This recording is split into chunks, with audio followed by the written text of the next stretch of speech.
Welcome to P Stories. Tonight I have a story that will make your skin crawl.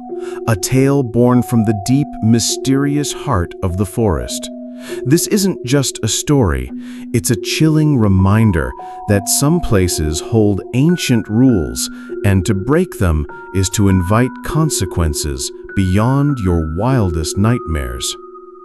The story I'm about to share was told to me by an acquaintance, an older gentleman who heard it firsthand. I've only just finished arranging the details over the past 3 days, so some parts might seem a bit over the top, but I promise to tell it exactly as I heard it. Please use your own discretion. For the sake of clarity, I'll refer to the storyteller within this narrative as Kiao, and his two friends as Duong and Tongman. Kiao, Duong, and Tongman grew up together, practically inseparable since kindergarten. Their childhood was spent learning survival skills from their parents, catching frogs, crickets, and fish in the rice fields behind their village. This simple life of foraging continued through elementary and middle school. By the time they finished Mathayam 3, around 9th grade, roughly a decade ago, their paths began to diverge. Tongman, always the ambitious one, decided to move to Bangkok for work, hoping to save money and find his mother, who had become unreachable after his father's tragic accident and their parents' separation. His family was in dire straits, and he felt the burden of responsibility. Kiao and Duong, on the other hand, were content with their laid-back, village life. Supported by their parents, they enjoyed their freedom, working odd jobs occasionally, just enough to party with friends. However, these odd jobs, like harvesting cassava, corn, or rubber, were seasonal, leaving them with much idle time. During these off-seasons, they stumbled upon a new profession. They learned the ways of the forest from an old hunter, a master, who had been hunting for 40 to 50 years and was now looking to retire. This master hunter was legendary, having hunted fearsome creatures like tigers, bears, and even wild buffaloes. He taught Kiao and Duong the crucial skills of survival in the wilderness, emphasizing respect for the forest and its unwritten rules. Initially, their master warned them against hunting large animals or staying overnight, as it complicates many things. It's important to know that hunting for commercial purposes is strictly illegal. While hunting for personal consumption, just enough for a meal, might be tolerated by villagers, this was different. The case involving them has since been closed. For years, Kiao and Duong stuck to the rules, never staying late, usually setting traps between 4 a.m. and leaving by 6 p.m. 4 or 5 years passed. It was Songkran, the Thai New Year. Tongman, who usually contacted his friends via old Nokia phones or public payphones due to his busy work schedule, called to say he was coming home for the holidays. Kiao and Duong were thrilled. When Tongman arrived, they whisked him away to celebrate, drinking and catching up. Despite his ambition, Tongman was always a loyal friend, and that night he let loose. Kiao and Duong, feeling proud, told Tongman about their side job. "We don't need to chase odd jobs anymore, friend," they boasted. "When there's no work, we just go into the forest and hunt for wild game." Then they offered him some of the delicious deer meat they had hunted. Tongman was astonished. Deer meat, they explained, retains its freshness and taste even after being frozen, and it fetched a high price. "You guys are skilled enough to hunt deer?" Tongman asked, impressed. They explained that their master had hunted it, but they were considering trying themselves. Excited by the prospect of a good hunt and celebrating Songkran with fresh meat, Tongman, who had always loved their childhood adventures, agreed to join them. He didn't have a hunting gun, as these were usually custom-made in the village, so he was assigned to carry their bags. The next day, they entered the forest around noon.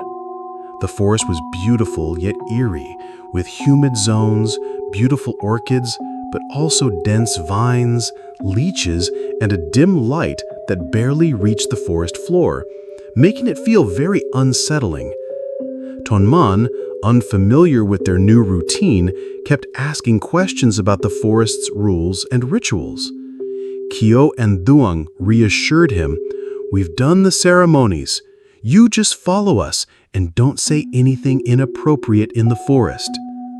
Their hunt seemed to go smoothly at first. They lured animals with fish sauce or salt and managed to bag a medium-sized wild boar.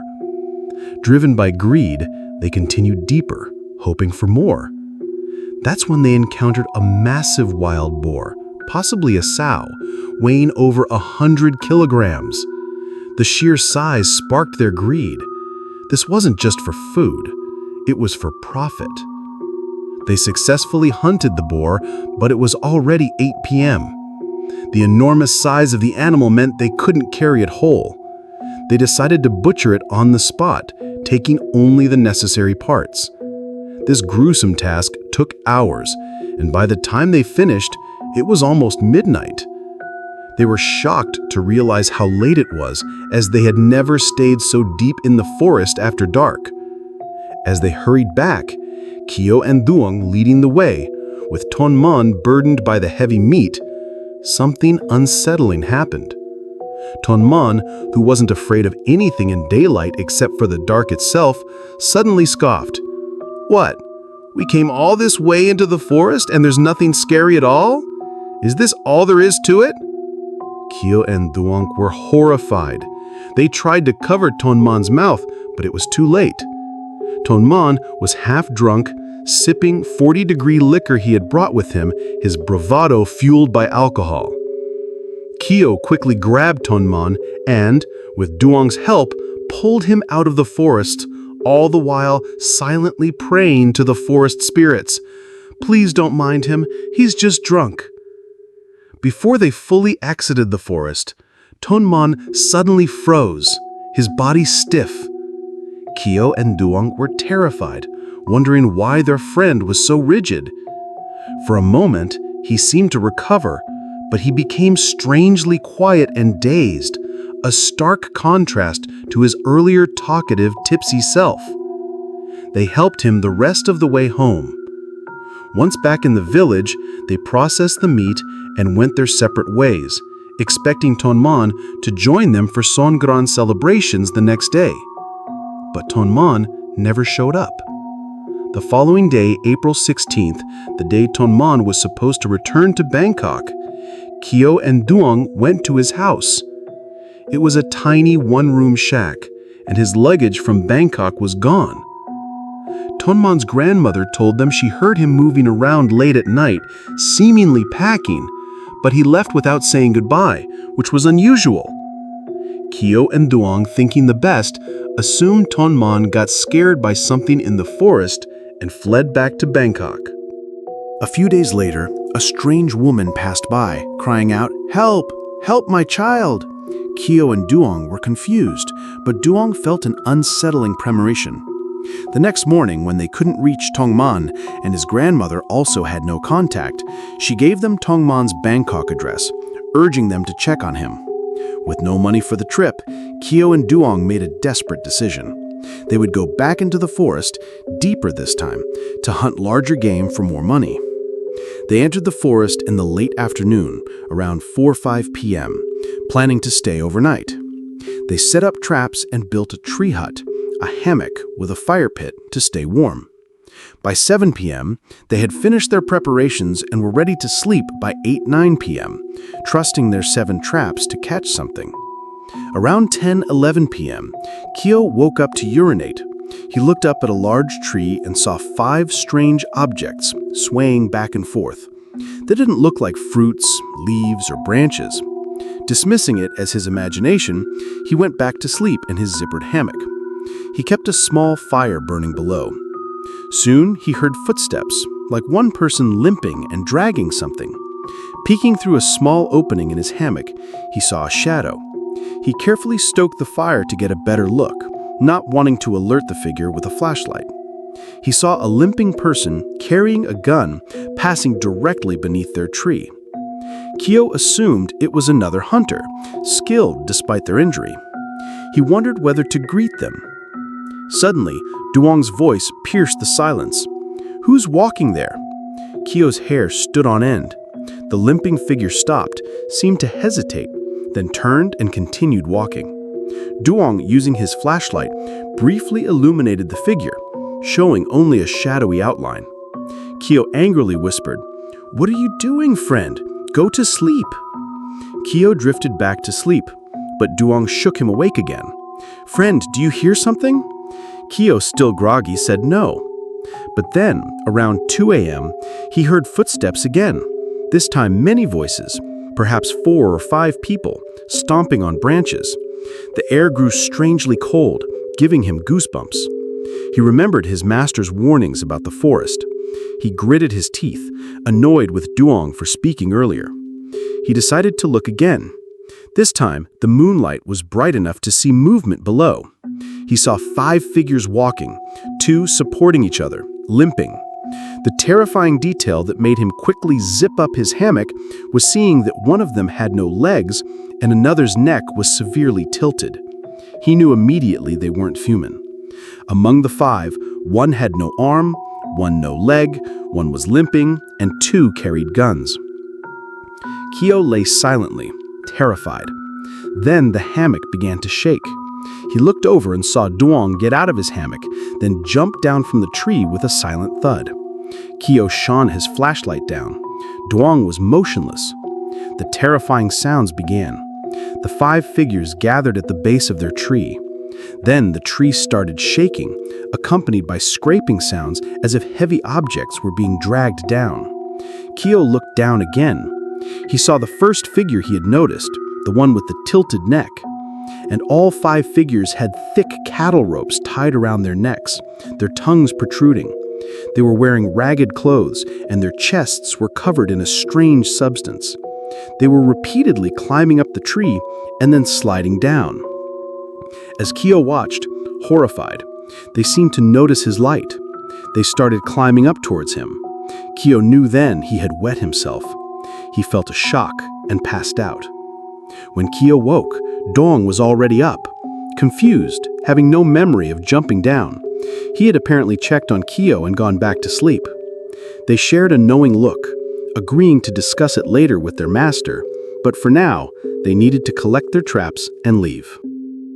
Around 6 a.m., in the dim pre-dawn light, they quickly checked their traps. The first 2 were empty, the third sprung but empty. The 4th was gone, and the 5th and 6th were empty. Finally, at the 7th trap, they found something unbelievable. A person caught in the rope trap, lying motionless. Duong started to rush towards him, but Kyo held him back. "What are you afraid of? It's morning. Ghosts wouldn't be here," Duong said. But the person's breathing was shallow and labored. When they got closer, they saw his face. "It was Tongmon," Kyo exclaimed. He was shocked, asking how Tongmon got there, why he was so disheveled and frail. They carried the unconscious Tongmon back to the village. Kyo recounted their harrowing experience to their master, describing the 5 hanging figures, the missing limbs, the old military guns. Duong added that he saw them hanging and swinging. He also admitted to jumping from the hammock without knowing why, only realizing he had fallen after he woke up. 2 days later, Tongmon finally regained consciousness. Kyo pressed him for answers. "Why were you in the forest? Why didn't you go back to Bangkok?" Tongmon's story was far more disturbing. He had been in the forest since that very first night, the night they hunted the wild boar. Tongmon explained that he wasn't as drunk as they thought when he made those mocking comments. He just wanted to conquer his fear of the dark. But after he spoke, the entire forest fell silent. As he walked behind Kyo and Duong, he saw a man pointing at him. Then, In horrifying hallucination or vision, he saw Kyo and Duong climb a tree, tie ropes around their necks, and hang themselves. Panicked and losing his mind, Tongman ran deeper into the forest, getting utterly lost. He spent that first night running. By dawn, he realized he was disoriented. Remembering survival tips from movies, he resolved to find a stream and follow it out. He prayed to the forest spirits for forgiveness, begging to be allowed to leave. Miraculously, he heard a stream and found it. But his ordeal was far from over. He had no way to make fire, only water to drink. As darkness fell on the second night, he was plunged into a terrifying, pitch-black silence, broken only by animal sounds and the rustling wind. He felt despair, but clung to the hope of seeing his mother again before he died. He fell asleep and was suddenly awakened by something large nudging him. He leapt up, seeing a huge animal, and fled, scrambling up a tree. It was a massive wild boar, circling below him, dangerous enough to kill. He was trapped. As he sat there, he heard the sounds of many people, soldiers with guns, running through the forest as if in battle. He saw their shadows in the moonlight. He wondered if they were forest rangers or actual soldiers, but there were too many for rangers. He eventually blacked out from exhaustion and fear. He woke up the next morning, exhausted and starving, unable to stand. He continued to walk along the stream, driven by the slim hope of escape. As darkness fell on the third day, he saw a man carrying an old oil lamp. Relief washed over him. He felt no fear, only hope. He thought it was a villager from an old settlement in the forest. He followed the man to a small, warm hut where an old couple welcomed him and offered food. But he noticed their cooking pot was strangely large for just 3 people. He ate and was given a place to rest. But when he woke the next morning, the hut was dilapidated, covered in insects and cobwebs. The food in the pot was rotten and dried up. The entire settlement was abandoned, as if no one had lived there for years. Tongman realized he had been helped by ghosts, but still felt grateful. He found 2 boxes of matches and a lantern with oil, giving him renewed hope for fire and light. He returned to the stream. On the 4th night, he tried to light a fire, but a violent storm, with strong winds and heavy rain, extinguished everything. His matches and lantern oil were useless. Despair consumed him. He thought, if I'm going to die, let it be here. Then, like a scene from a sci-fi movie, he was thrown into a vivid, terrifying vision of World War II. He saw explosions, soldiers fighting, dismembered bodies. He ran for his life, desperately trying to escape the war zone. He ran until he heard the crowing of wild chickens, realizing he had somehow escaped the nightmarish battle. He woke up again, exhausted, in broad daylight, too weak to stand. He had left the stream and was now lost without water. He stumbled onward, ready to die when his strength gave out. As darkness fell on the 5th night, he heard footsteps ahead. Hope surged. He ran towards the sound and found the same 5 figures Kyo had seen. Men with ropes around their necks, tongues protruding, missing limbs, 2 carrying guns, 2 supporting each other. Terrorized, Tongman ran with all his might, but the figures, though walking, seemed to keep pace with him effortlessly. He tripped over something and fell. It was a hunter's trap. He looked back. The 5 figures were gone. A wave of relief washed over him. A trap meant humans. He decided to stay there. That trap, it turned out, was Kyo and Duong's. After Tongman was safe, his master explained the chilling reality. He said the area where Tongman encountered the soldiers was an old bomb crater from the World War. Villagers had died there, and soldiers had fought. He emphasized, if you do not disrespect the forest, even if you see things, nothing will happen. Then Tongman's grandmother shared a heartbreaking revelation. Tongman's mother had entered her dreams asking for someone to help him. She also revealed that Tongman's mother had passed away.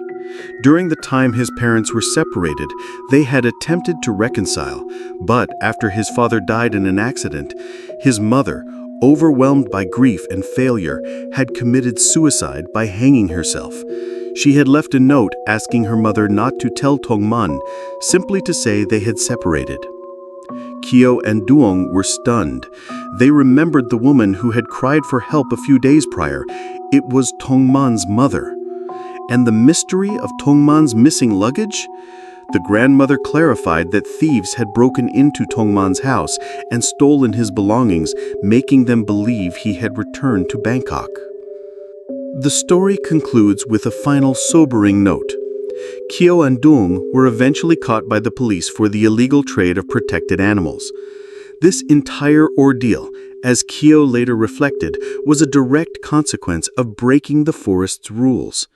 They brought alcohol, spoke disrespectfully, and engaged in commercial hunting, which is strictly forbidden. The forest holds many mysteries, and if you violate its sanctity, it will take its revenge. The master hunter reiterated the lesson. If you do not disrespect the forest, even if you see things, nothing will happen. This story is a stark reminder that if you venture into the wilderness, you must do your research, understand its unique rules, and most importantly, have a leader who is knowledgeable and can control their team. One reckless individual can bring disaster upon the entire group. Hunting for sport or profit is unacceptable. Hunting for sustenance is a different matter, a way of life. But ultimately, karma is real, and the forest, despite the passage of time, remains an enigma. Thank you for listening to this terrifying tale of the hunting night. I hope it gave you something to think about. If you enjoyed these stories, please hit the notification bell for more chilling stories. And remember, when you step into the wild, always show respect. You never know what ancient spirits might be listening.